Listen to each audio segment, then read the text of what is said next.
You're probably here because you're finding it a little bit difficult in finding your way about leadership, finding your way on how to manage people well, and finding your way on how to grow your business as an entrepreneur. Any one of these things are the topics that we cover. I'm your host, Sean C., aka Mr. CEO at 22. I am so glad that you took the first step of being here to learn more about leadership, entrepreneurship, and management because the world needs more people like you. We will help you to invest in yourself because that's something that is worth doing. That is something that is worth learning. If you have questions about entrepreneurship, maybe you're having problems at work or you're having some leadership problems or managing other people, boy, I have news for you. We have what we call a masterclass. Most of the courses in the masterclass deal with how you can generate revenue online. It deals with leadership, how to lead in crisis, how to break through the crisis in business, in entrepreneurship, and how you can manage other people better. Now, I always say the best kind of investment is an investment in yourself. And how much money are we charging for this masterclass? Not a lot. And if you invest in one, it's yours to keep. And if it doesn't, I'll refund you, no questions asked, full refund. So why don't you try it out? Head on over to sean.c/masterclass and check out any one of the courses if it fits any one of the questions in your head. And if you have any questions, you can just put it on the comment section and we'll get in touch with you. We want to know who you are and we want to hear from you. Until then, keep leading.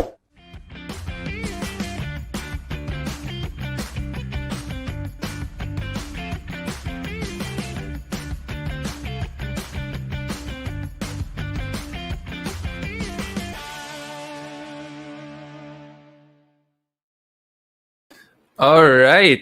Hello. Good evening, everyone who's tuned in from Facebook, YouTube, Periscope, and Twitch. Thank you once again for being here tonight. And tonight, just like last week, I have a special guest. Medyo mabilisan lang to nangyari, guys. Nag-usap-usap lang sa comment section last week. Or was it 2 weeks ago? No, I think it was last week. And tonight I have Mr. Fitz Villafuerte. Fitz, thank you for being here tonight on the show. It is an honor to have you here. All right. So hello, Sean, and hello to all your followers. Good evening. And I'm really excited to be part of this live stream and to be able to share what I can share to your audience about personal finance and business and entrepreneurship.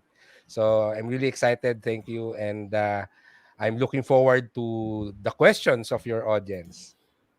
Yeah, I'm sure they're looking forward to your answers more so.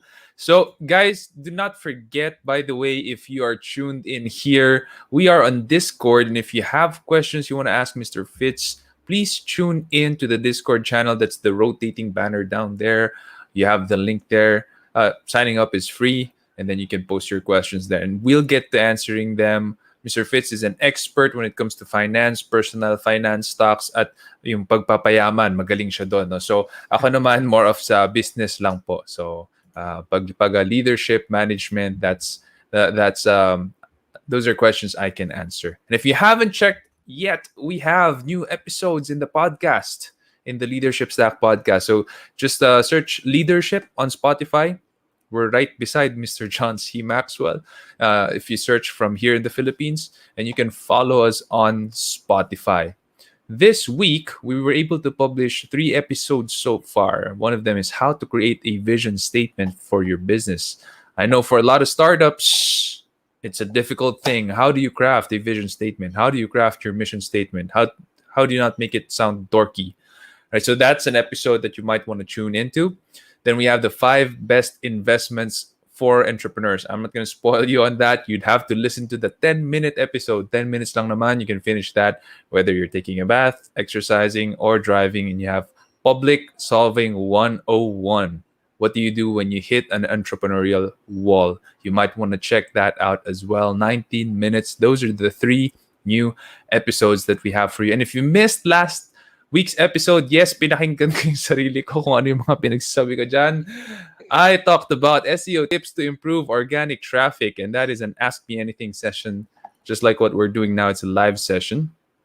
We also publish what it takes to be a great leader, and a lot of people tune into this when I check the stats, so you might want to tune into it as well. So that's it. We have a lot of new episodes. Please do check it out. Leadme.ph/Spotify. The link is below, or just go to Spotify and search for Leadership Stack. The questions are pouring in, and the first one we have is from Erica.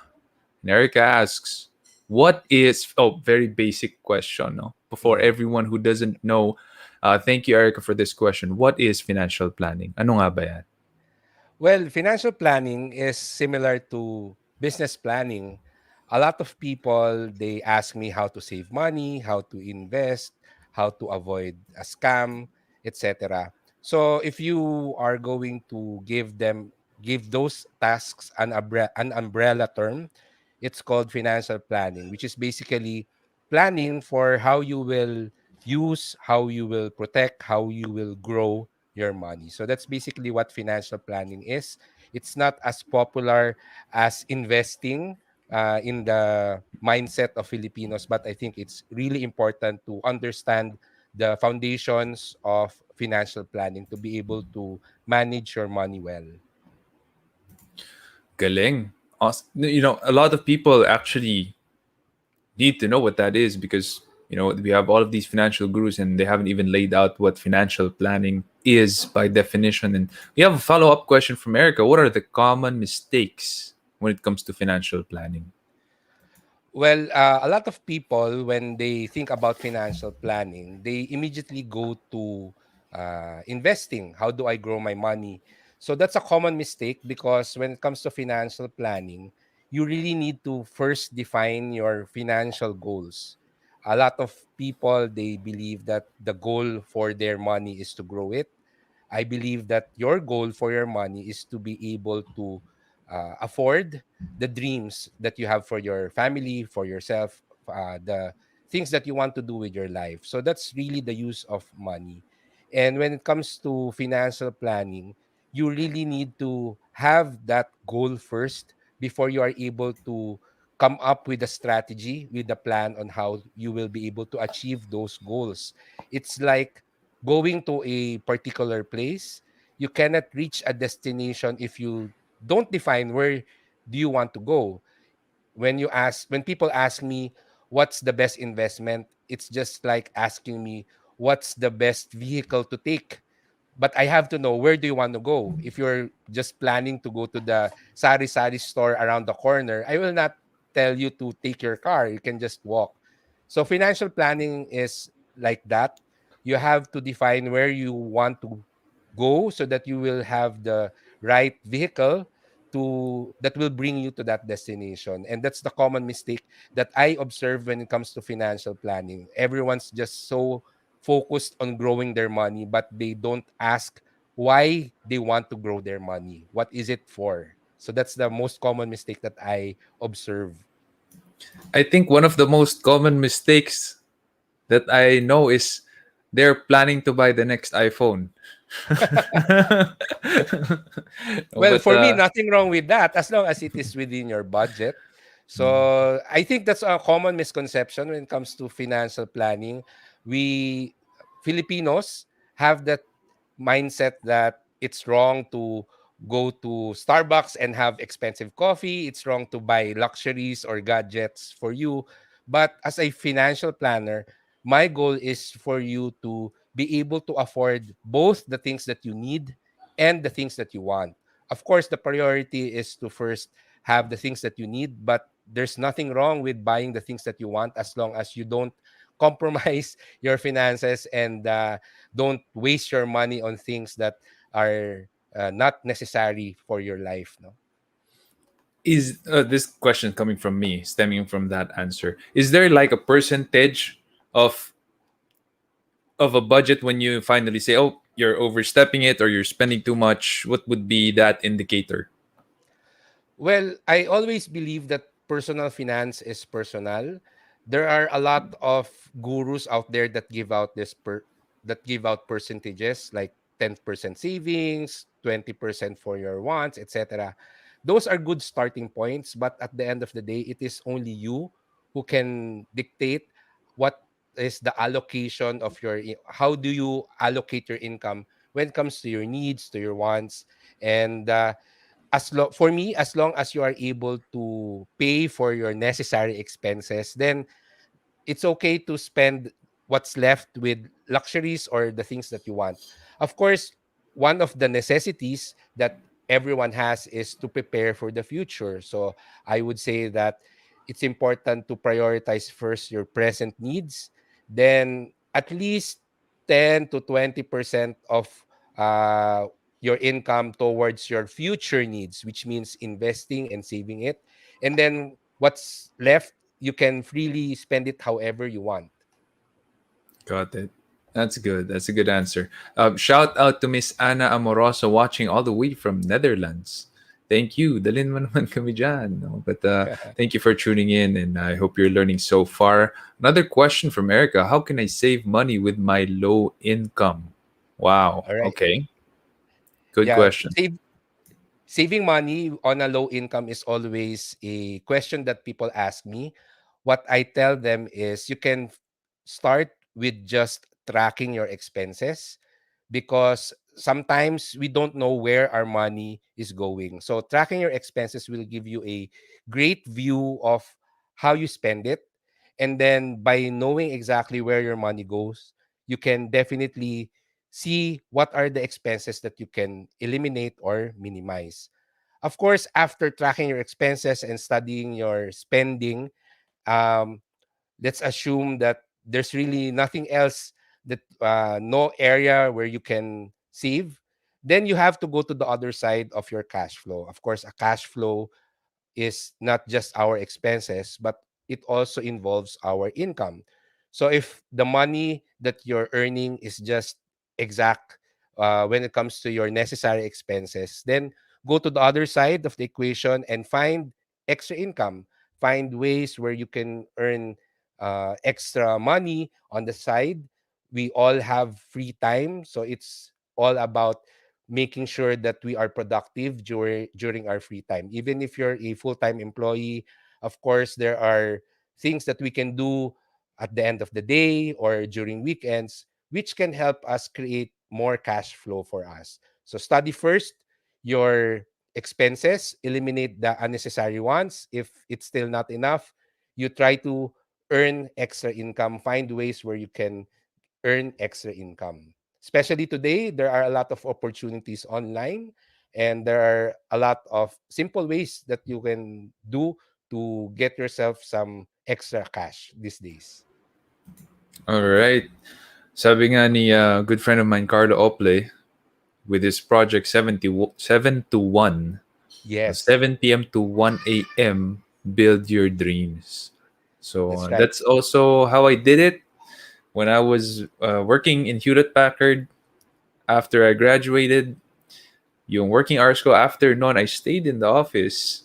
And since 24/7 naman yung office dahil may Europe and US shift kami, I worked all the way till 12 a.m. in the office for SEO Hacker. So your how you use your spare time is a big deal. It will direct where you're going to go generally in your life. And if you feel like with your salary, no, low income, sabi nga ni Erica, kulang, there are other ways to go around it. And one of them is work hard on your spare time or use it productively.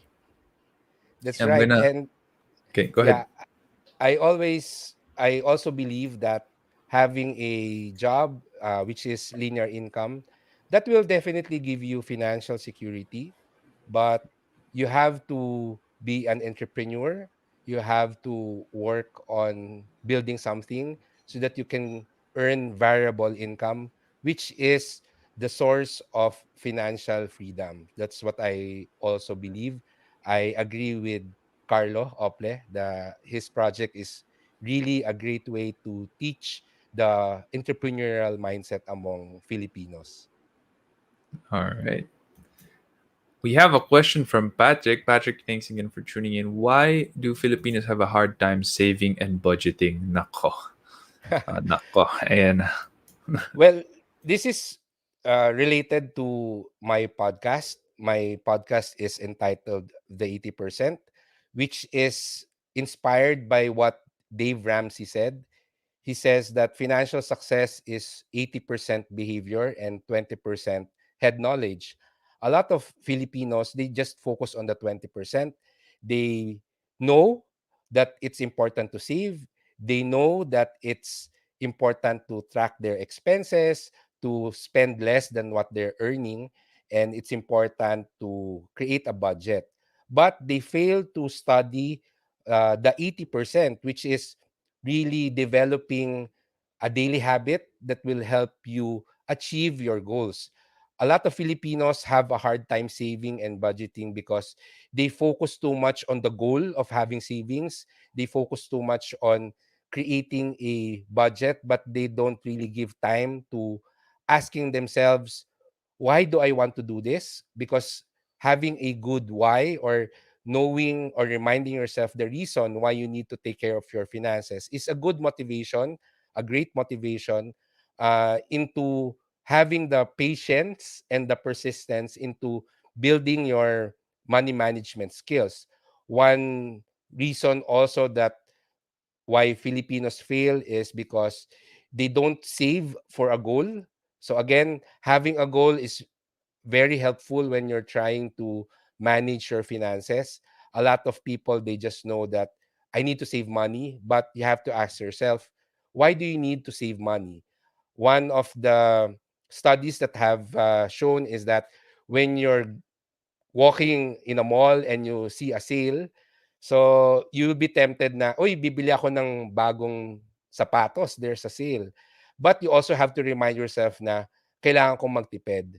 So between a shoe, bagong sapatos, and the vague concept of saving money, for sure ang mananalo is yung buying those shoes because it's a concrete thing and our mind is set to have to go for that instant gratification. But if you set a concrete goal for yourself, like I want to save money because, as you mentioned earlier, you want to buy an iPhone, for example. Nothing wrong with setting those types of goals.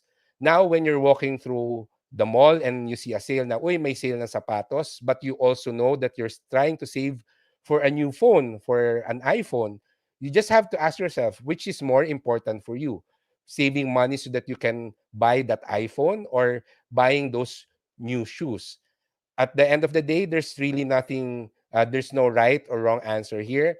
What I always emphasize is you have to be aware of the motivations that you have. And if you believe that the more important, it's more important for you to buy those shoes, then you have to accept the fact that you won't be able to buy that iPhone that you want.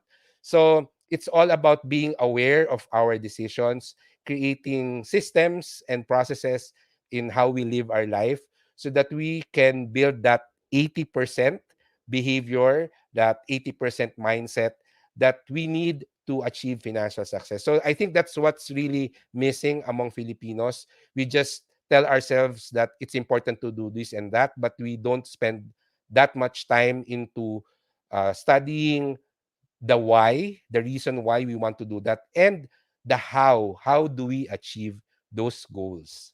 So that's my answer to that question. Love it. I love it. A lot of people, you're right in saying that, you know, we know, right? We know it's important to save. Alam naman natin lahat yun eh. Pero ang hirap-hirap niyang gawin, and it all boils down to the heart, no? How you feel. What's your why? Why do you want to save? If you don't have a concrete answer. And maybe one thing that you can do to be able to help you remember why you're saving, write it down on a piece of paper or print it, whatever you want to do, and put it in front of you every day. Maybe paste it on the mirror where you Make it check your your face. phone's wallpaper. I have Make friends it who do your, that. Yeah. yeah, because your phone is the first thing you pick up and the last thing you put down. That's right. You know, make put it in front of you, because if it's not in front of you, you're gonna forget it. And when you see that big SALE on the mall, that's what you'll gravitate towards to. No, so and from that, Erica asks again, should I be frugal with my money? Right. So Should I there's be frugal? Yeah, there are two translations of frugal in Filipino. Frugal can mean kuripot and it can also mean matipid, no? Of course, the more positive definition is being matipid, but personally, I believe that it's important to be frugal instead, no? Prugal. Frugal means being prudent and frugal. So it's not enough to just be thrifty with our money, but we also have to be prudent, or we have to be smart with how we spend our money. One story that I tell people is that a few years ago, I wanted to buy new running shoes.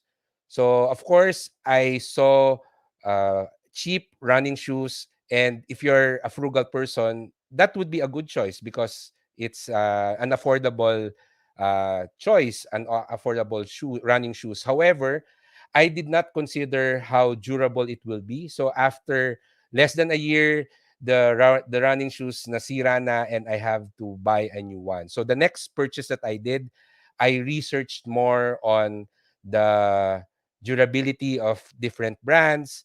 I also considered ano ba yung gamit ko sa kanya. I will use it more for running. So I cannot just buy any random rubber shoes. No, I have to find one that fits my needs. Although it was more expensive, that those running shoes lasted me for almost 4 years, which is far more than if I just kept on buying those 500 peso affordable shoes. No, so being frugal, which is being smart with our money, being prudent and frugal, is what's more important. So sa Tagalog, it's being wais sa pera natin. So it's not enough, hindi enough na maging matipid lang, dapat maging matalino rin tayo sa pag-spend ng money natin sa mga binibili natin. So it's really important to be frugal, prudent and frugal. Galing naman. Kala ko nagkamali ka lang ng pronunciation, eh. Yung pala, napakagandang insight yung nasa likod ng pag-pronounce na yun, no? So, prudent and frugal. It's not enough just to be frugal. Galing. Now, we have a question from Mitch from the Discord community. Do you think our government has to do something in order to encourage patriotic investors? More and more people are seeing the rewards of investing on US stock versus PSEI. Thank you, Mr. Marvin. Careful. Shout out to you. So, but yeah, what do you think about this Sir Fitz? Well, as a financial planner, I would always encourage people to invest where they believe they can get the best returns. When it comes to patriotic investors, I believe it is more important to be a patriotic spender. So it doesn't really matter if you earned your money from investing in the global market, but if you spend that money to fund the local economy, you buy local products, you support local businesses, then I think that would be a better way to help the country. So nothing wrong with investing in the global market as long as you bring back that money to the country and you help the local economy. Do I think that the government has to do something about this? I guess the local what the best thing that the government can do is to help entrepreneurial people in the country to flourish and to grow in the country, to grow their business in the country. I think that's really a struggle for so many years, not just in this government, but for the past decades as an entrepreneur. It's really hard to really put up and grow a business in in the Philippines. Even just the business registration can be so can take a lot of time.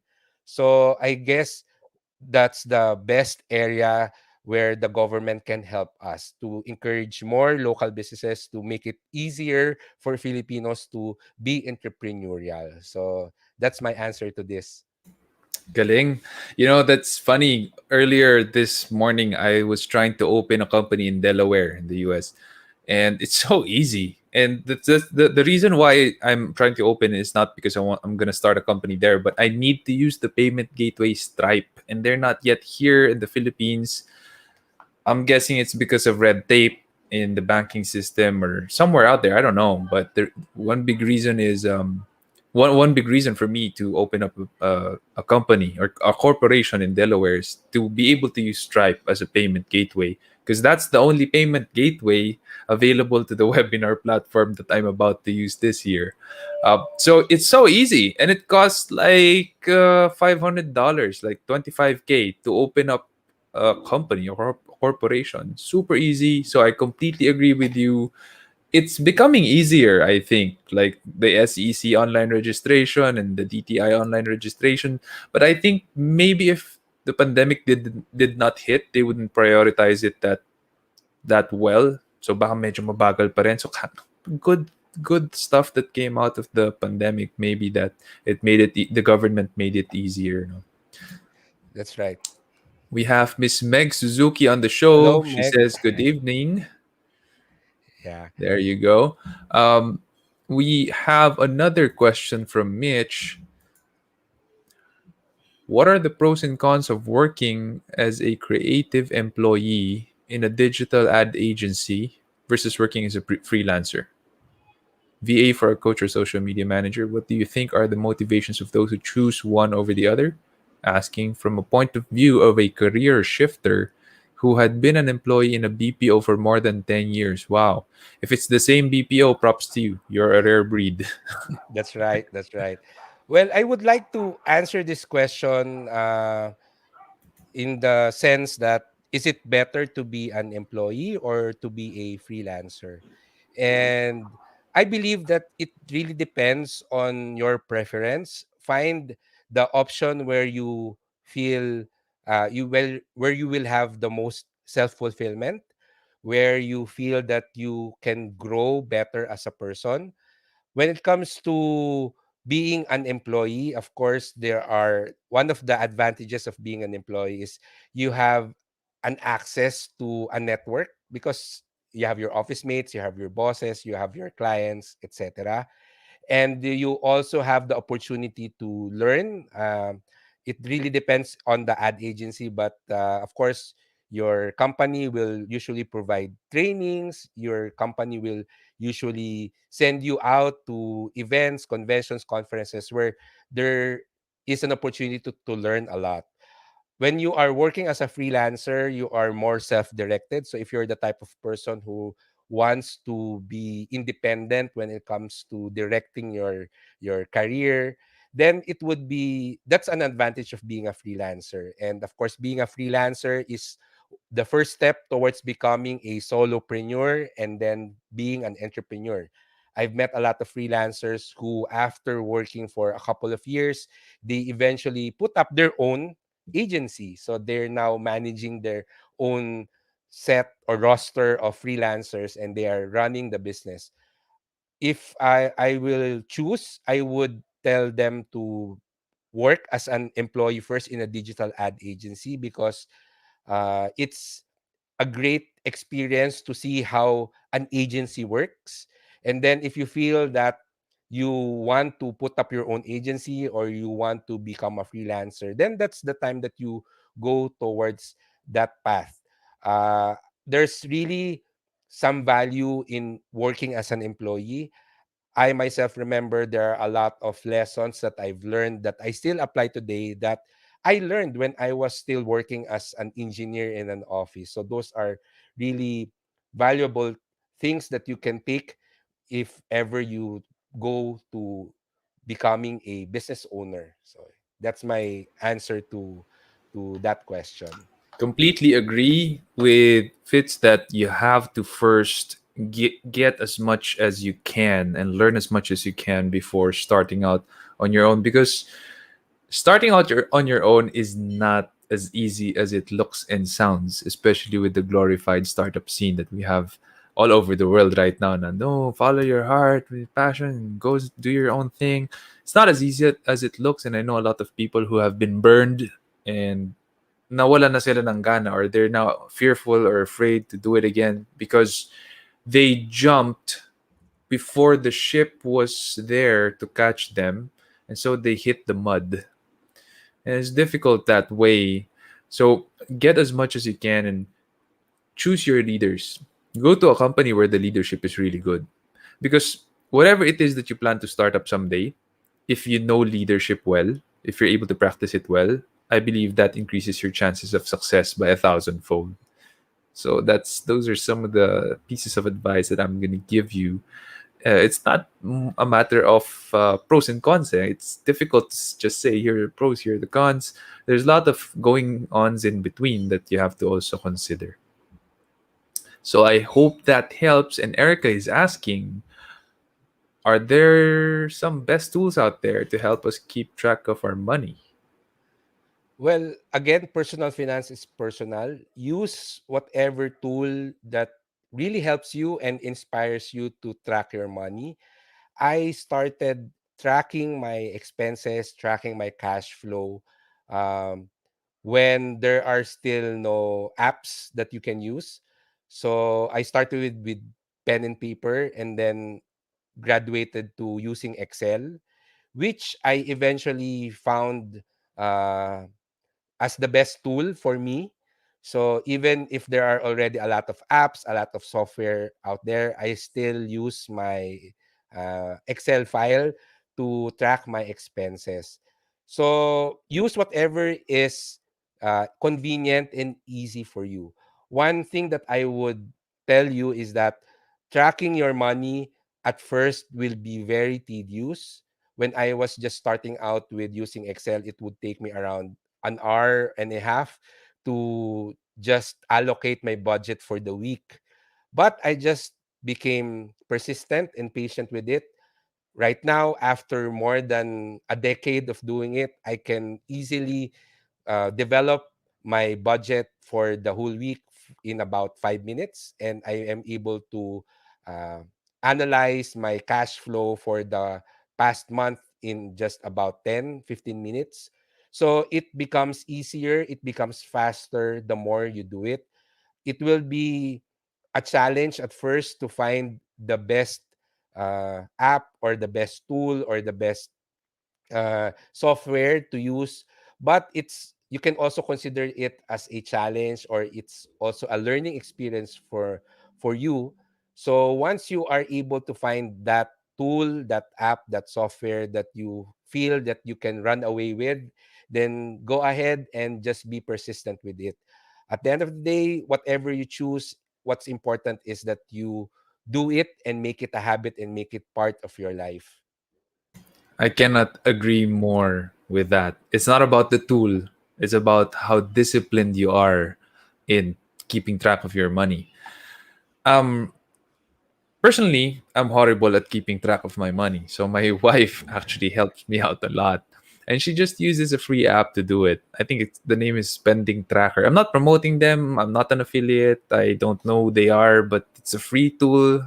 I'm not sure if it still exists though. I'm gonna have to ask my wife. But I'm more of a big picture guy, so I use Excel and then I just punch in everything I can remember or every receipt that is in my pocket during the day. That's how I do it.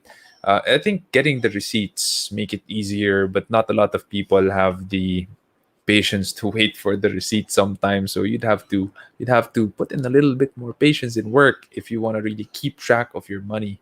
If you don't know where your money went, you don't know where it can go, right? That's right. So you're the CEO, Shan, but your wife is the CFO, right? She's the She's the president. CEO. The president. No, but yeah, you're right. She's the CFO. Actually, officially here in SEO Hacker, we have her as our general manager.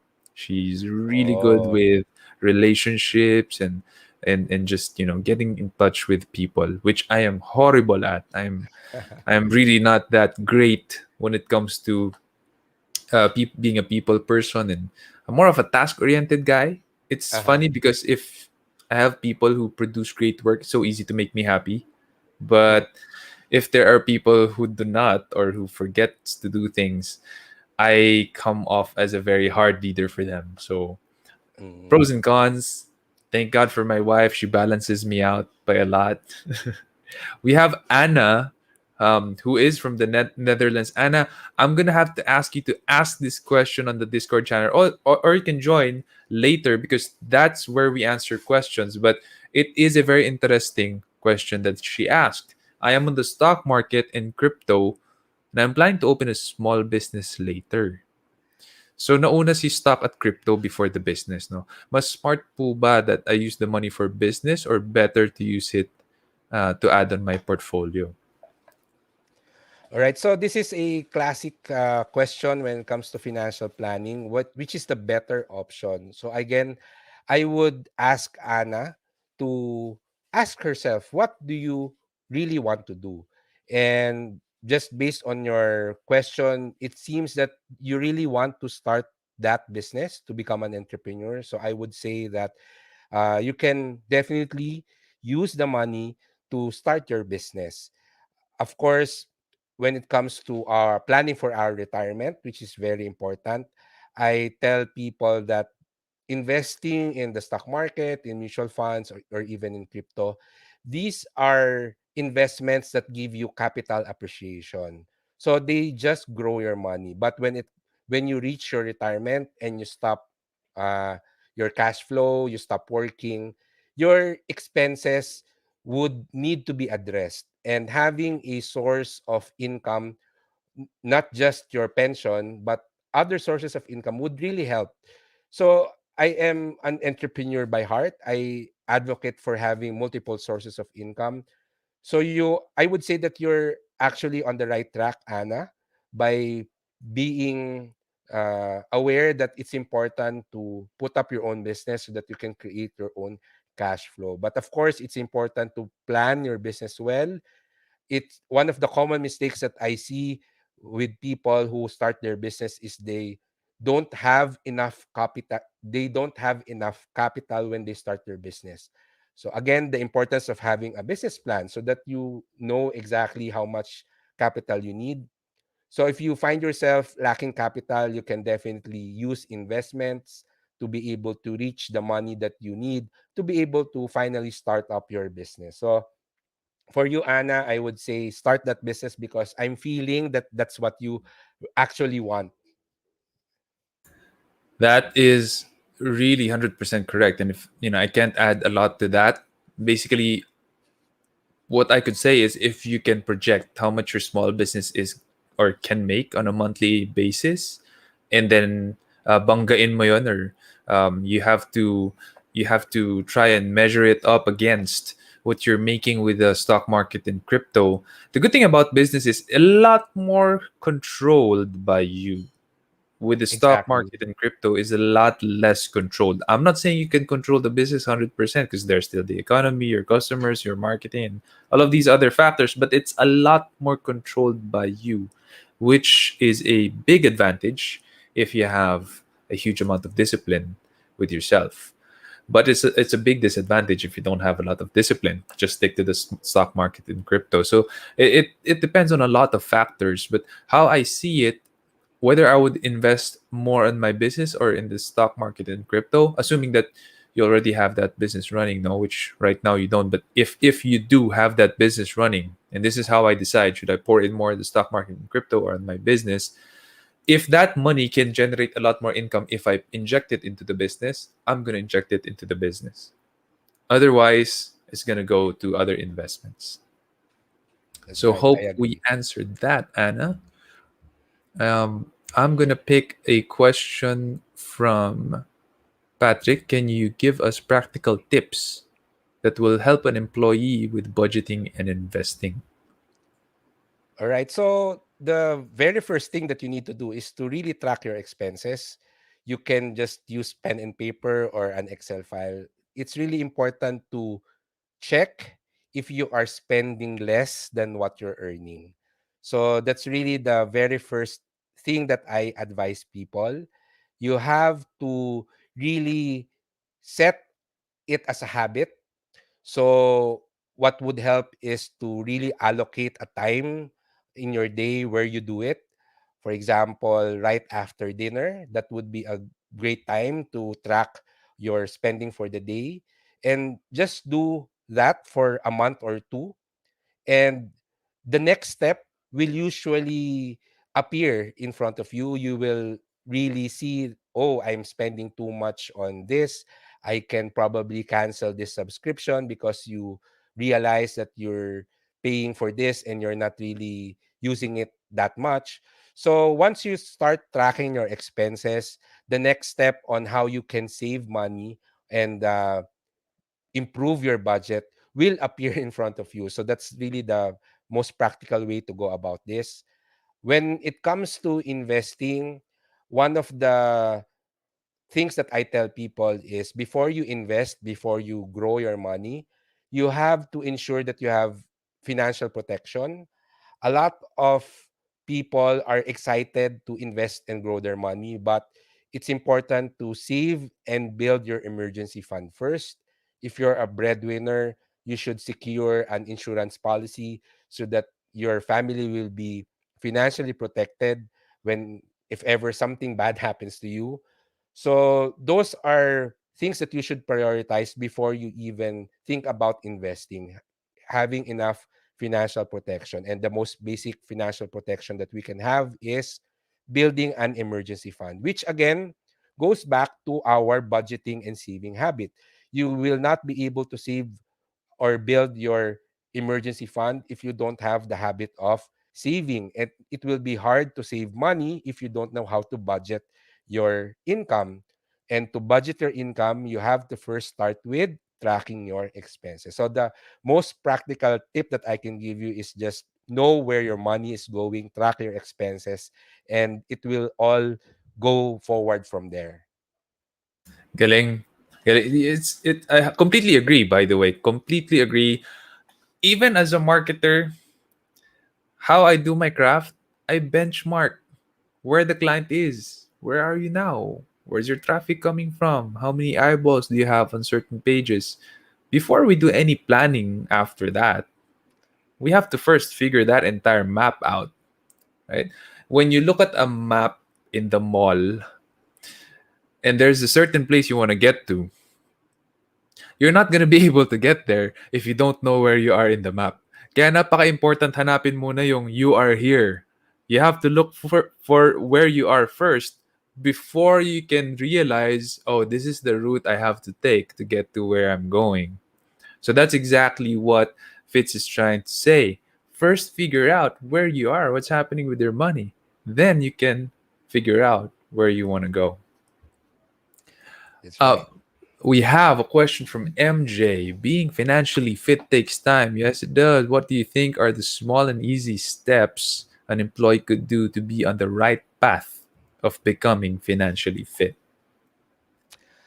All right. So one of my favorite quotes comes from James Clear, which he says that we do not rise to the level of our goals, but we fall to the level of our habits or our routine. Which means if you want to be financially fit, it's not really about uh, focusing on what we want to achieve, but looking at how we live our life every day so that we can make those small changes and we can start our way towards the goal that we want to achieve. One of the simplest advice that I tell people if they want to learn how to save is to set aside 1 peso every day. So why 1 peso? Because saving 1 peso is effortless. It doesn't really have it. You don't need willpower to save 1 peso. However, if you do it every day, just have a piggy bank at home and you put 1 peso every day there, it will eventually become a habit. So according to studies, it takes around 66 days to form a habit in on average. So by 2 or 3 months, it's now something that you do automatically, putting 1 peso on your piggy bank every day. Now, the secret here is that if you can afford to put a larger amount on your piggy bank, then go ahead, do that. You can put in 20 pesos on some days, you can put in 100 pesos, you can put in 2 pesos, whatever. amount you put there as long as you put something there. So the minimum amount is 1 peso, which is something effortless and doesn't really uh, affect much of our budget, right? But by learning that habit, you will realize that slowly you are becoming better at saving money. And before you know it, you will realize a large amount of your piggy bank. There's already a large amount inside your piggy bank. So being financially fit is the same. You look at different aspects of your personal finance, particularly your spending habits, your saving habit, your budgeting habits, your uh, uh, goal setting. So there are a lot of areas in personal finance that you have to look at, and then set small but doable habits that will help you improve through the years. And before you know it, by just improving 1% every day, you'll find yourself 30% better at the end after a year. So that's what James Clear says in his book Atomic Habits. So yeah, that's my answer to that question. And I love that book as well. A really, really good read. Highly recommend it. I remember one of the stories that he mentioned there would be when you work out, even if you work out like 30 minutes a day, you don't usually see the results in a month, not even in 2 months, not even in 3 months. Sometimes you see the results after 6 months. But by then it has compounded and you have built the habit, and now it's easy for you to do, a lot easier for you to do. And then you see the results and it skyrockets, and people think that, oh, overnight you change, what's your secret, what's your, new, what's the new diet you got into. It's not about a secret. It's not about something tactical that you were able to use. It's about the discipline that you have been doing and compounding it over time. And you use the word financially fit because it actually looks pretty much like that.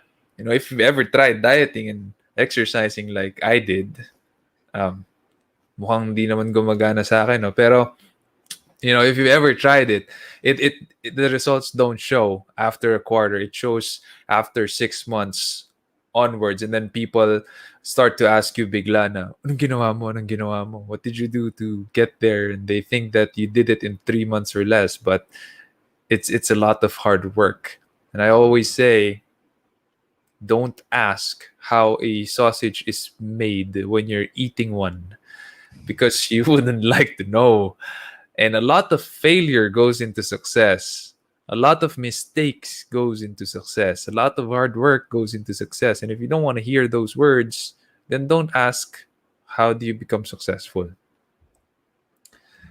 We have an interesting question from Patrick, and he asks, do you think crypto or digital currencies will replace the physical ones that we have right now?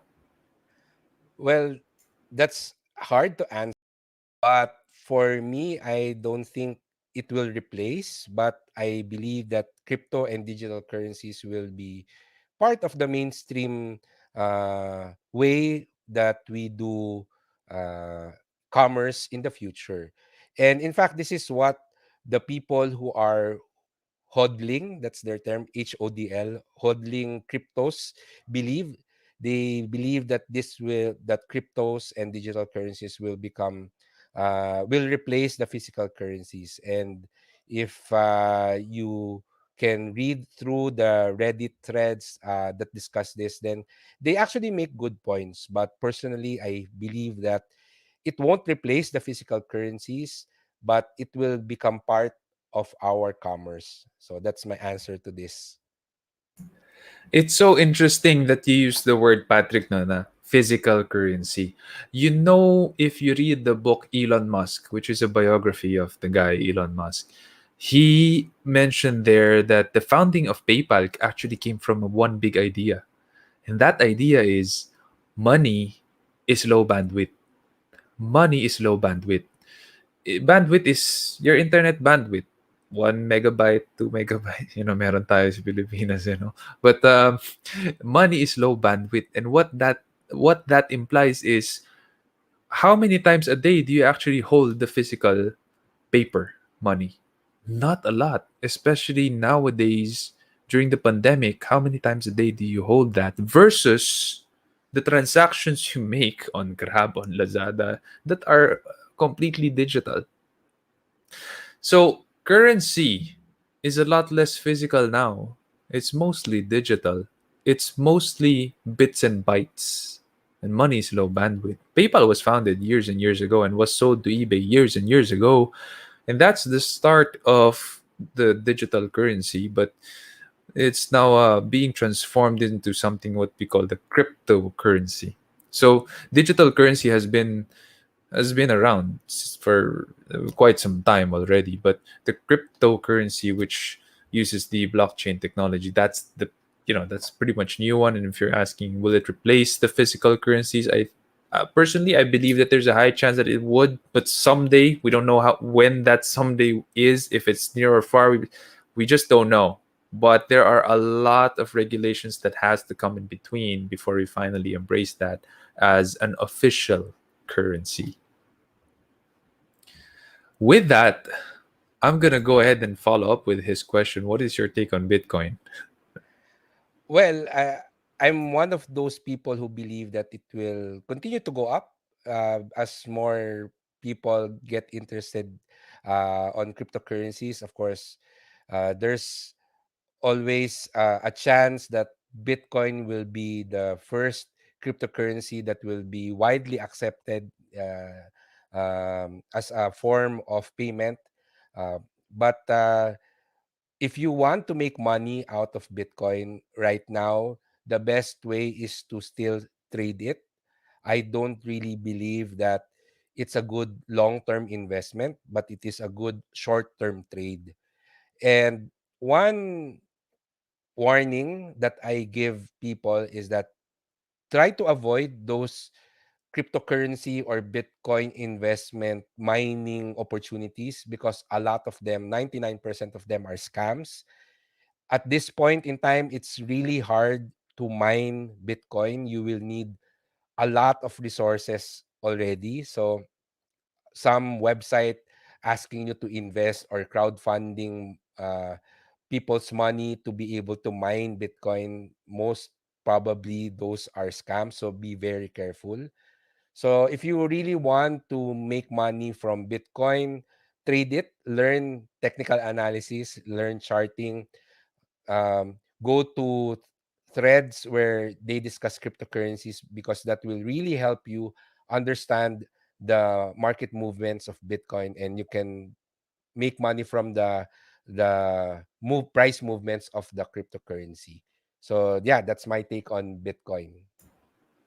Couldn't agree more. Same. I think it's good for trading. I also trade. I buy and sell, and I use technical analysis.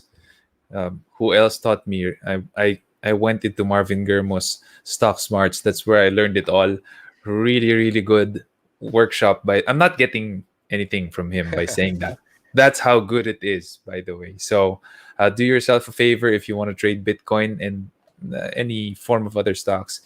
Enroll. I don't know when he'll have it again, but definitely enroll in his Stock Smarts workshop. We have a question from LJ. How can I improve my credit score? I'm not sure. Is that even a thing here in the Philippines? Fits? Yeah, actually we have a credit score. It's not as accessible as the Americans have, no? So it's so easy to request for your credit score in the US, but here we do have a credit score. It's usually available in our banks. I don't know if it's as easy to request it. But if you want to improve your credit score, the best way is to have a credit card and pay on time. So that's really the best way. If you can get a bank loan and then be diligent in paying it, then that's also a good way to improve your credit score. But uh, it doesn't really, it's not, credit score is not as important here in the Philippines as it is in the US because a lot of financial institutions or banks in the Philippines look more at your salary than your credit score when they are processing a loan application. So I would say it's not requirement, or it's not necessary to have a credit card or to do those small loans, small personal loans, so that you can build your credit score. I tell people, apply for our loan if you're financially ready for it. Apply for a loan if it's the only way that you can buy your house or your home. But applying for a personal loan so that you can buy an iPhone, and at the back of your mind you're trying to rationalize it by, I can also improve my credit score, that's actually not very useful at all. It's more important to build your income to be able to manage your budget, because if you have uh, a large amount of savings in your bank account, the bank will definitely approve your loan. So we do have a credit score. It's not used as much in the Philippines. Most of the institutions look for your salary as a benchmark when you apply for a loan. So that's my answer to that. Funny, no, because I've heard of stories where the bank teller actually married the guy because she saw the yung laman ng bank account. She saw the savings of the guy, and banks know how much money you have in their bank. Yeah, And I think credit score here in the Philippines also is segmented. I don't think banks share notes with each other what your credit score is for each bank. Here it's not centralized like how it is in the US. So that's why it doesn't it doesn't carry a lot of weight if you're going to loan using the credit score. So yeah, hope we shed light to that. Really, really good answers from Mr. Fitz. I'm loving every minute of this. Now, we have a question from Pam. Is it a good idea to get insurance at the age of 20 or in your 20s? well, first of all, insurance, or life insurance in particular, is a form of financial protection. Specifically, it's a form of financial protection for your family or for your financial dependents. Sorry. Yeah. So it's a form of financial protection for your financial dependents.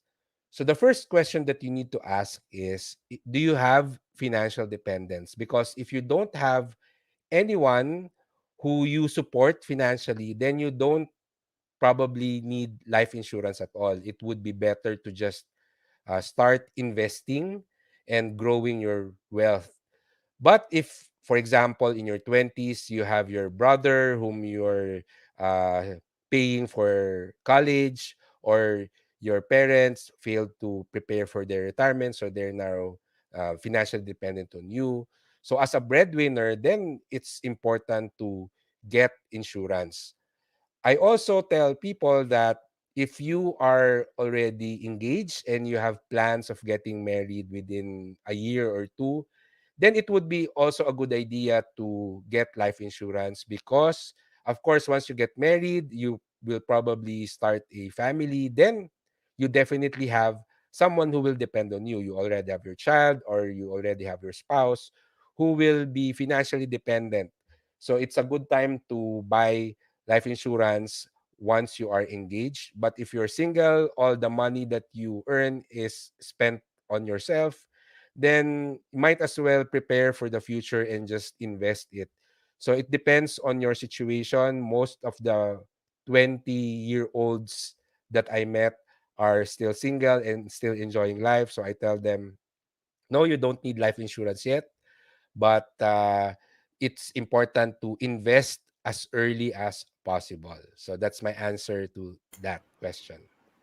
Yeah, I have the same take. It's not critical if you would want to, just so you're kind of forced to save money because you need to pay life insurance once you get it, right? I mean, sometimes people like outsourcing the discipline of saving money in ways that they would be forced to save money. True story. Some people in my team told we used to be only one cut off one salary cut off per month sa SEO hacker.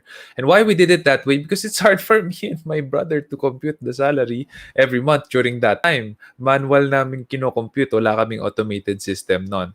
And they kept on bugging us and asking us about to split it to 15/30. And I'm like, okay, what is the big reason why? Because it's the same amount. I mean, it's not going to change, right? Whether it's just one cutoff or two cutoffs. It's so funny because the reason why they want to split it to two cutoffs is because and this is what they said, I'm not making this up, we don't have the discipline to not spend the money once we get it. So now we have two cutoffs. So, Right. but if you want to outsource that discipline and you'd be forced to pay for the life insurance, sure, go ahead. But I think the smarter way is what Fitz said: just invest it in investment vehicles that could produce you more returns, because no one's dependent on you yet. So if something happens to you, and it's unlikely naman that things will happen to you compared to when you're a lot more advanced in years, I think that the risk to reward ratio, better if you invest that somewhere where you can get a lot more returns for your money. That's right. And to add to what I mentioned earlier, why is it better to invest? Because some insurance agents will tell you that insurance becomes more expensive as you get older.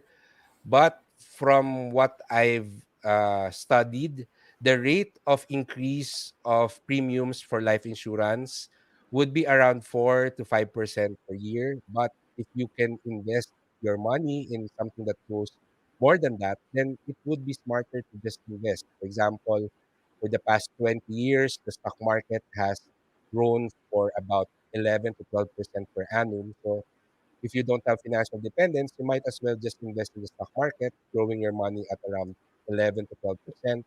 And then when the time comes that you need life insurance, even if the premiums have increased by around 4 to 5% a year, you're still ahead.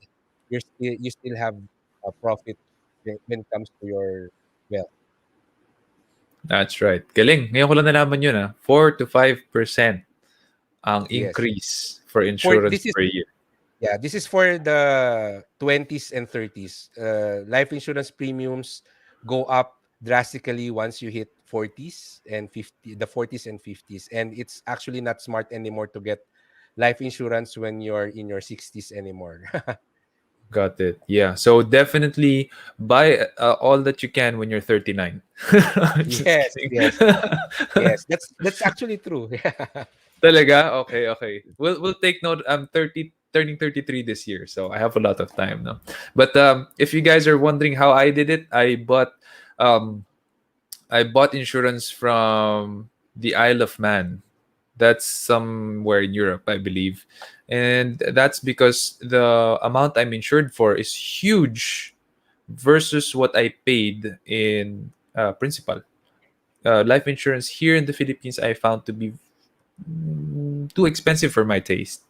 So even if the growth there in Isle of Man is nowhere as beautiful as the growth we have here financially, because there it grows like 3 to 4% per annum, but it's a steady growth because it's a lot more steady and a lot more mature in terms of their economy than the Philippines. Here we can get as much as like 10 to 12%, if the insurance is invested mostly in equity, but the amount you're insured for, I'm not really happy about it. Like, yeah, it's not that big. So, and I'm buying insurance. I'm not buying an investment. So make that crystal clear. What do you want? Do you want the insurance? Do you want the investment?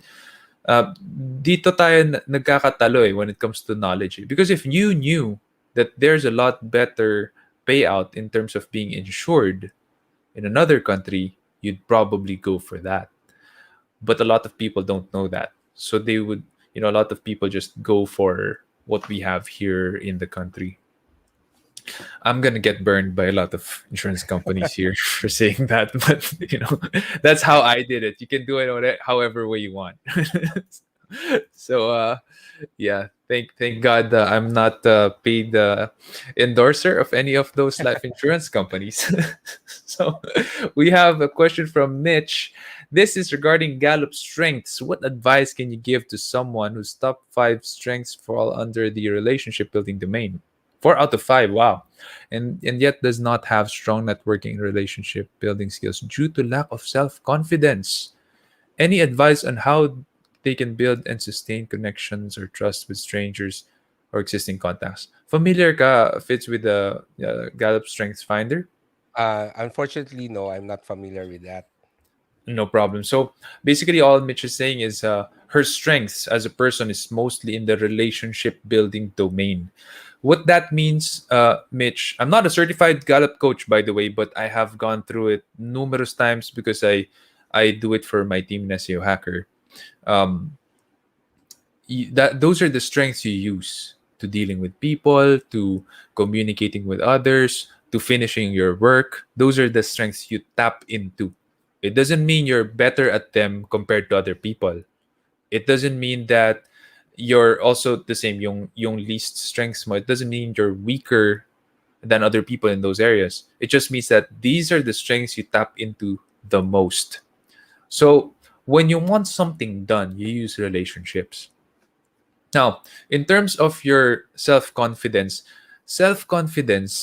comes from self awareness.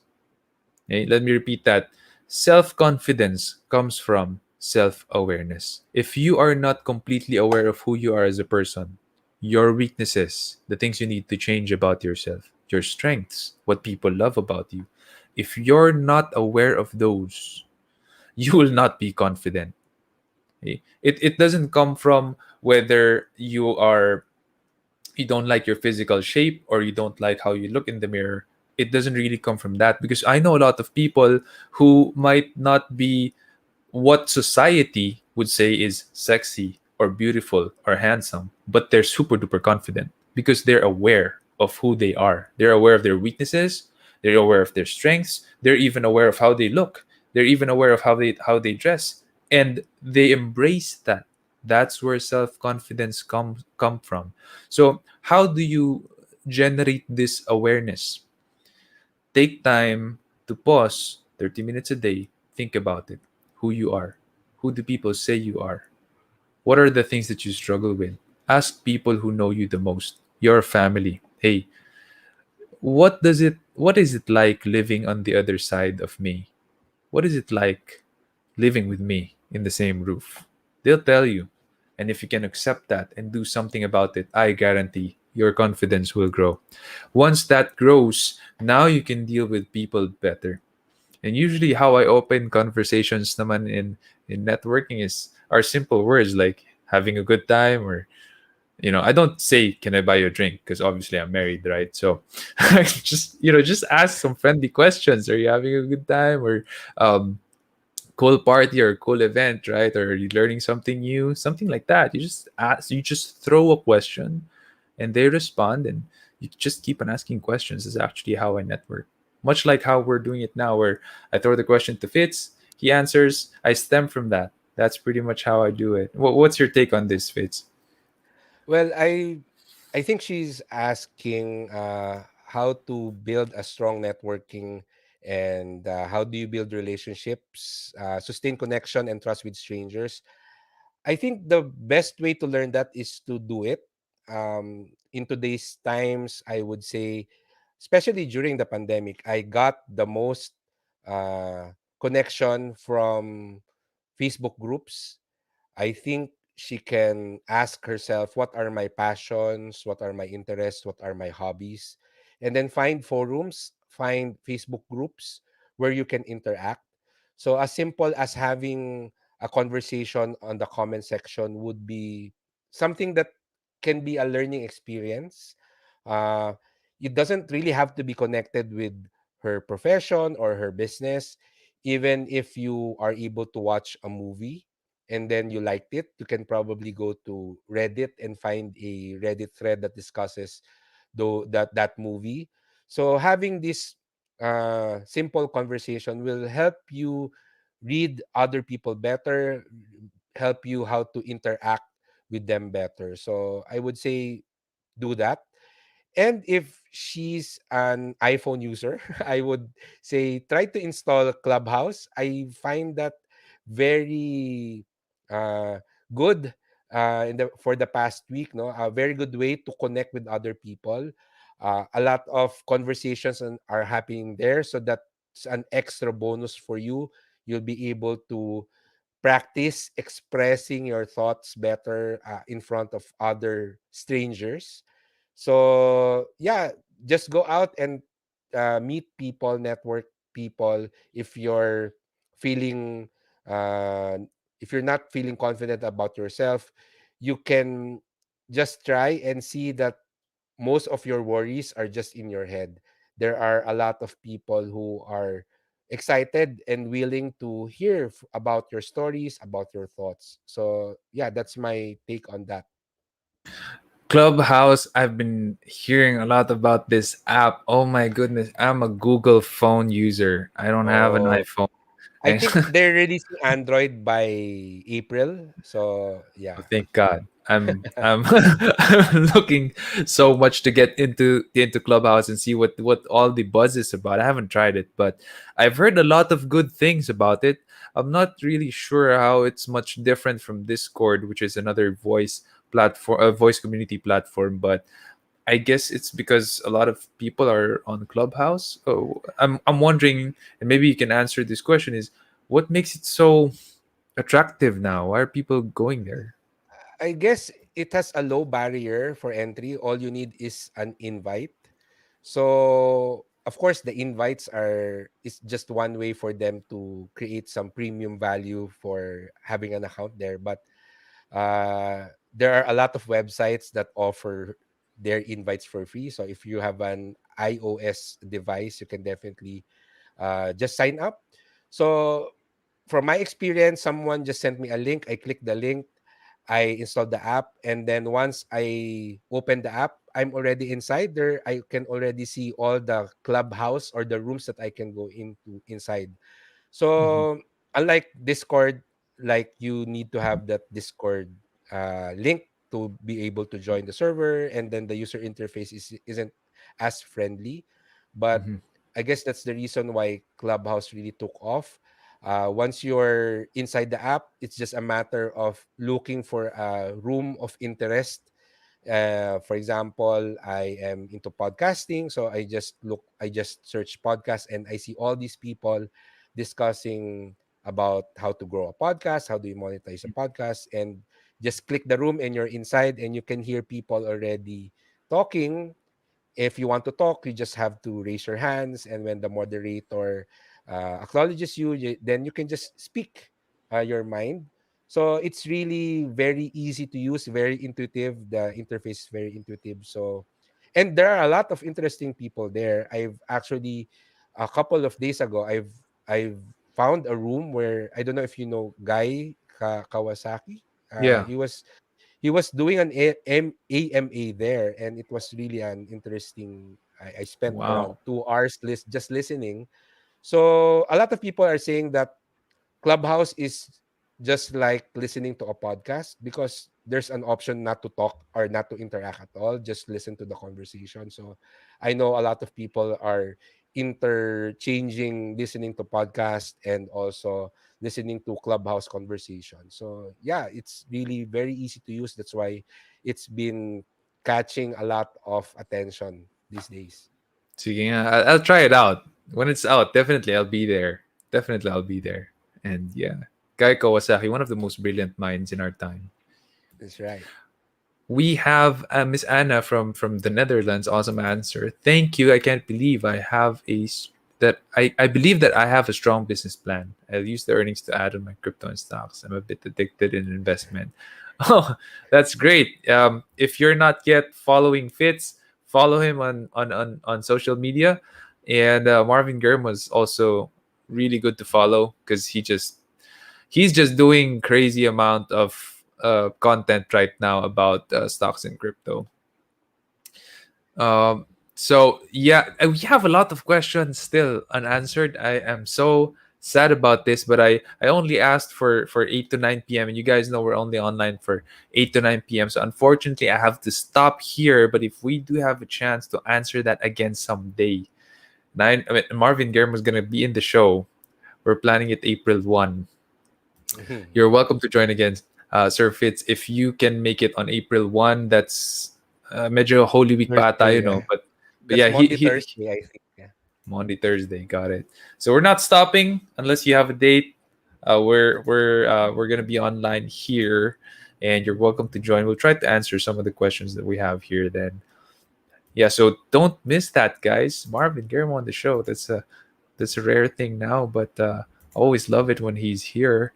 And before I let you guys go, I just want to remind you that um, we do have armory.ph and they have helped us, and they're a watch brand here in the Philippines, and they deliver watches to you on your doorstep with security tape. So anything TW Steel, anything D1 Milano, anything Fonderia, you can order it here, and it's going to be it's you're going to have a 30% discount on your order. Just type in LS30, LS30, LS30. That's a huge 30% discount on your order. And there are watches there, just 18K, watches there 24K. Imagine a 30% discount on that is like somewhere 6, 8K pesos already off. And these are authentic Italian watch brands. So uh, make sure you give it a visit. You don't have to order anything. Just give it a visit and see if you like anything there. And make sure to use our 30% off coupon. So that's it, guys. Thank you so much again for tuning in. Everyone on Discord, on YouTube, and Facebook, thank you for being here. Meg, Anna, Len, Patrick, and everyone else tuned in. LJ, MJ, thank you for being here. And Fitz, thank you. It's been an honor. It's been an honor doing this with you tonight. All right. Thank you also for inviting me, Sean. And I'm looking forward to doing more of this. I'll see if I'm available on April 1st. But yeah, I enjoyed what we did. I enjoyed our conversation today. And thank you to everyone who listened. I hope I was able to share valuable information. And Sean, is workplace already open or still closed? I actually go there. Really? I work there sometimes. Well, pre-pandemic. I live in Parañaque, so Ah. it's one of the co-working spaces that I hide where I hide if I don't want to be disturbed. Yeah, Oh, so thank you. I yeah, really I'm honored that you go there. Thank you for that. Right. So here's the thing: the co-working spaces. The reason why we temporarily shut down workplace is it's being manned by one person from the SEO hacker team, yeah, and I couldn't find it in myself to be able to accept it if she gets the virus yeah, because of me, because I asked her to go in. Like I can't stomach that. Otherwise, I'm gonna be manning it, which might also be too risky because 50 people rely on me to run the business. So I decided we will accept people who got a private office there, yeah, like a pod, which is if you're a freelancer, that's not the rate that you're going to be paying. It's a lot higher, but at least you have one pod to yourself. You can put your stuff there, and we enroll you in the biometrics. Kaya yeah, pwede. Because you can now just go in and out because you have the biometrics, your fingerprint installed on the biometrics. You can now go in and out by yourself in the co-working space. Otherwise, I have to put someone there, and that means risking that person getting the virus. Also, if there are people who are freelancers there, then they're just gonna be, this just one or two people for that day, and then after they leave, you have to disinfect everything and spend this much money. It just doesn't make a lot of sense, and we don't want to increase our price then naman. yeah. Because it might be too expensive. So those are the reasons why. If you're wondering, it's still closed right now. It's temporary. It's still gonna be opening.